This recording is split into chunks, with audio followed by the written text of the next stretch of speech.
Well, Nuevo Laredo's got the drug traffic that's basically killing all of the, or really destroying a lot of the communities along the border, which is too bad. They were. That's really unfortunate. It appears that that's what's happening. Is now they're forcing people out of not so much the urban areas, but more in the rural areas, so that they can control those areas. That's what it appears. And it's hard to say to what extent the gang problem goes from one country to the other. There's a definite connection. So most of the gang members are dealing in drugs, and that's obviously, yeah, right. The gangs deal with drugs. There's no doubt about that. Is that how they buy their fancy stuff? Stolen property, and all the various ways that gang. It's not like they open stores and hire employees. That's not the way it works. You stake out a territory, and then the drug dealing and the petty thefts and whatnot, the front schemes and all of that is controlled by that gang. Okay, well then maybe that's completely different than just for, I don't know, I don't understand why they kill each other. For control of the area, because those that control the area control the money, yeah. So that is drug related. Well, some of it's drug related, yeah. Gang is AKA drug related, yeah.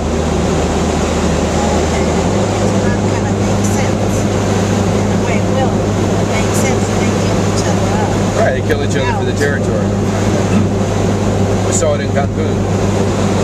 You see it in Playa del Carmen, you see it in Mexico, you see it in the United States. A lot of it has to do with it being an urban area. Urban areas where it happens. You don't see it. It tries to infiltrate the smaller towns, but it's less effective because it's harder to hide it in a little town. Everybody knows everybody. Right. What's ironic, though, I think, is if you go back to the Aesop's fable, the country mouse and the city mouse. More and more, we're seeing in the modern world the difference between urban and rural. And in many respects, the urban life has become crime-ridden and expensive. Many urban areas are twice what it costs to live in a rural area. Of course, the job opportunities are more. But crime is increasingly a problem. In, I would say, pretty much all urban areas, and it doesn't matter what country you're in. Right. The two that we know, Mexico and the United States, and the cities that we're in, it's pretty much across the board. You don't see a big major city that's crime-free. The only places that are relatively crime-free are the smaller towns, right? I hear that in Japan, they hardly have any crime. Well, that's partly, it's a very closed society, and again, everybody knows everybody, and it's community-driven and family-driven. The United States is not like many of the Asian cultures, which are very close-knit, and so I think Americans also tend to be much more mobile and dispersed. So if a family has 3 kids, the odds that those 3 kids are going to grow up and live in the same town are pretty small, at least in the United States.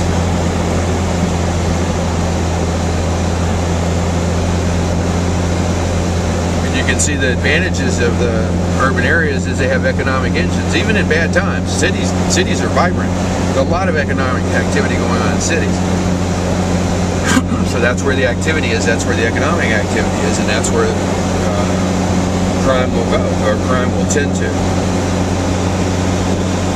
So all it will be okay if nobody had the need to use drugs then? Well, no, it's not just drugs, it's a lifestyle, and it's crime, it's stealing cars, it's prostitution,